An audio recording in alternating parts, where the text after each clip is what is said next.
3 words. Classic Radeon power.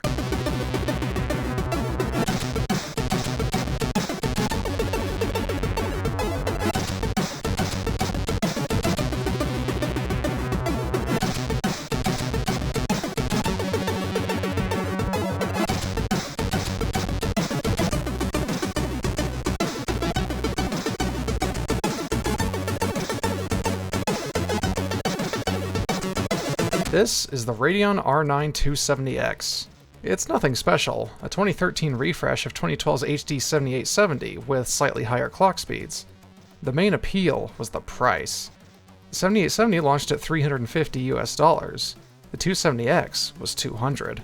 As Tim said a decade ago, this card literally cannot be beaten on value. God, I feel old. The Gigabyte Windforce model was his main GPU for the first few years of Green Hand Gaming, but to date, the 270X never got its own dedicated video. So tonight, we're going to make our own. Get yourself a cup of tea or a beer if that's more your thing, and come along for the ride as we celebrate a certified Radeon classic.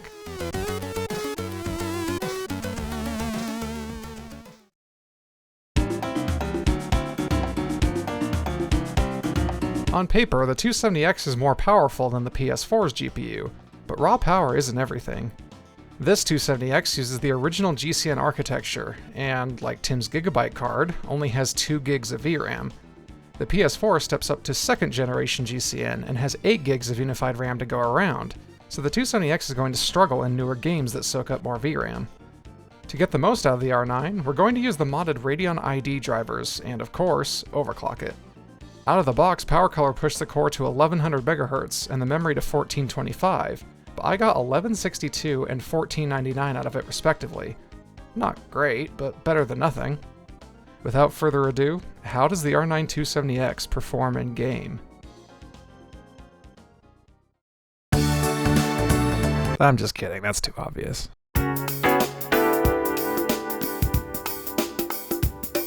The Witcher 3 with the next-gen update runs well at 1080p, though the frame rate drops hard when the wild hunts show up, even at lowest settings.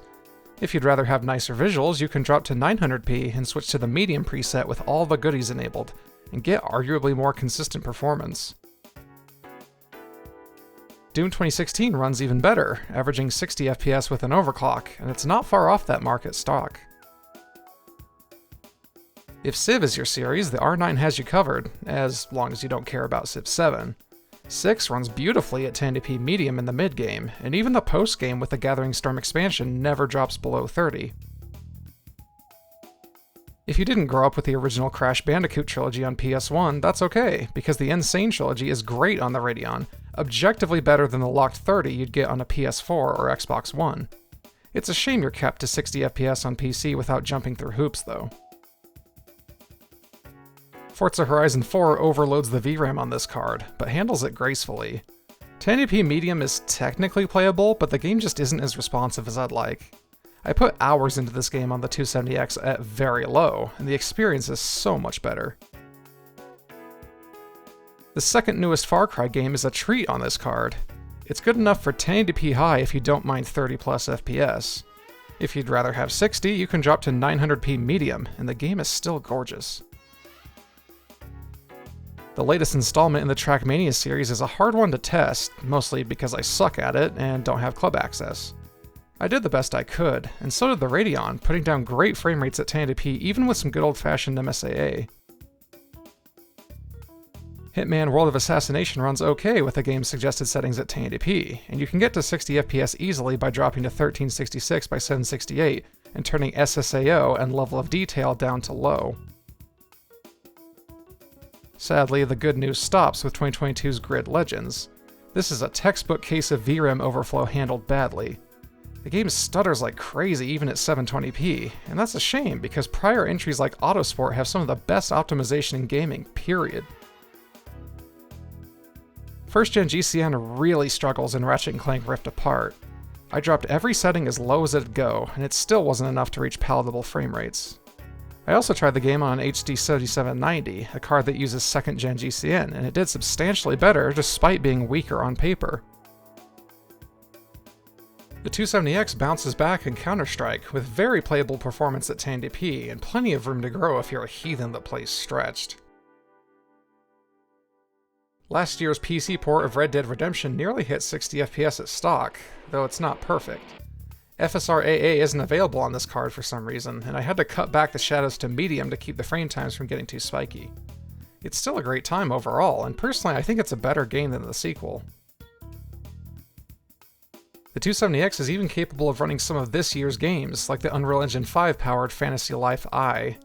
1080p medium is doable, but you'll want to cap the frame rate to 30 to stop the cutscenes from playing in slow motion, or you can drop all the settings and get well above 60 FPS. The choice is yours.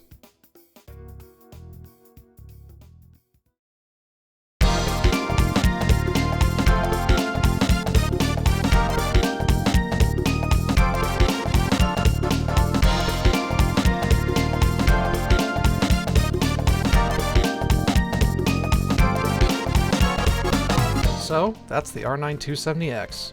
I won't mince words here, this is not a card fit for modern gaming. Even if it were a 4GB model, it'd still be based on 13-year-old tech and have no active driver support, on Windows at least. There's just too much it can't do, but focusing on that is missing the point. There are more games that 270X can handle than you could possibly play in a lifetime.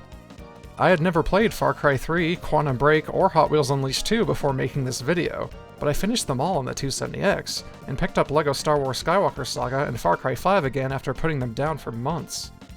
That's why I'll forever be a PC gamer. Doesn't matter how old or crappy your PC is, there are always great games to play. You just have to find them.